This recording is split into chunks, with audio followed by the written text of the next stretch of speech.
امام جعفر صادق علیہ السلام نے فرمایا کہ یہ قیامت کے دن سے زیادہ مشابہ منظر تھا۔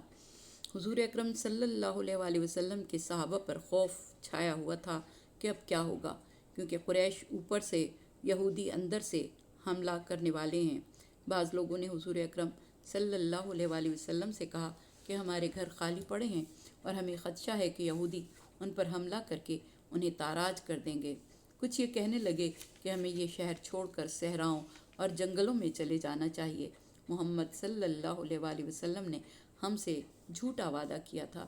اس محاصرے کے دوران عمر بن عبدود، حبیرہ بن وہب، زرار بن خطاب گھوڑوں پر سوار ہوئے اور خندق کا جائزہ لینے لگے۔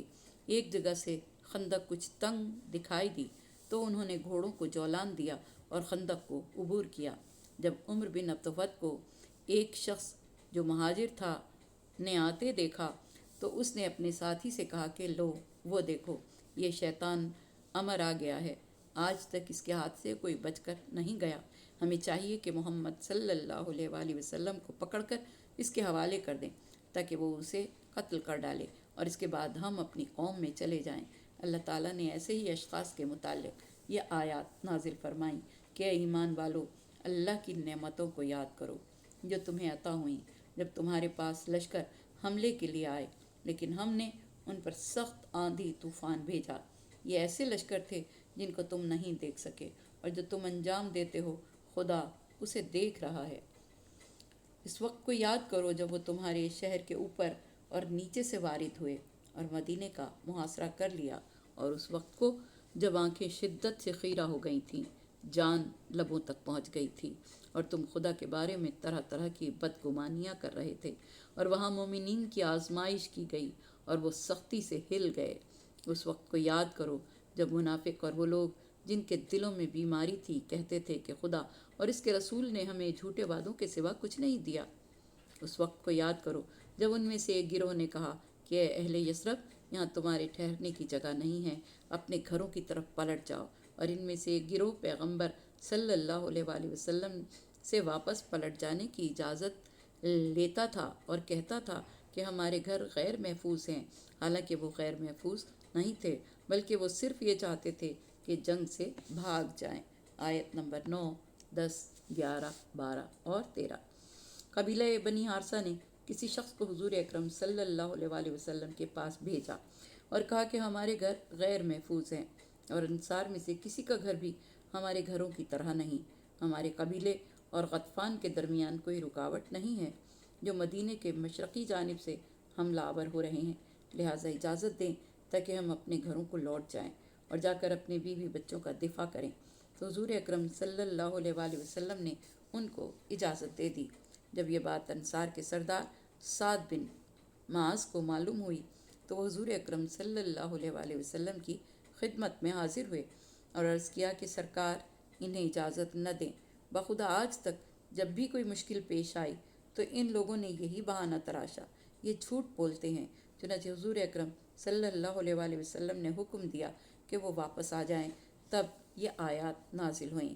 وہ تو ایسے لوگ تھے کہ اگر دشمن مدینے کے اطراف و جوانب سے ان پر وارد ہوتے تھے اور ان کو شرک کی طرف لوٹ جانے کی پیشکش کرتے تو وہ ضرور قبول کر لیتے، اور سوائے تھوڑی سی مدت کے اس راہ کے انتخاب کرنے سے دریغ نہ کرتے۔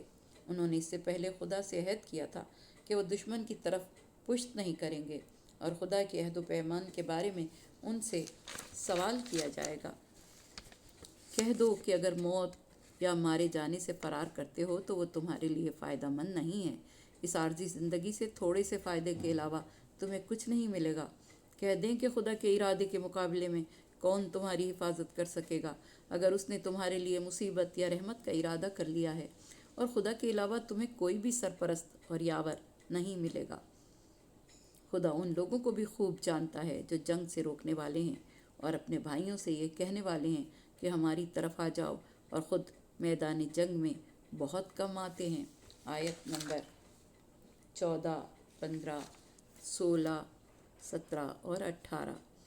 انسان یہ خیال کرتا ہے کہ وہ جو سوچ رہا ہے اس کا علم اس کے سوا کسی اور کو نہیں، اور چھپ کر وہ جو عمل کر رہا ہے اس سے بھی کوئی واقف نہیں، جیسا کہ جنگ احزاب میں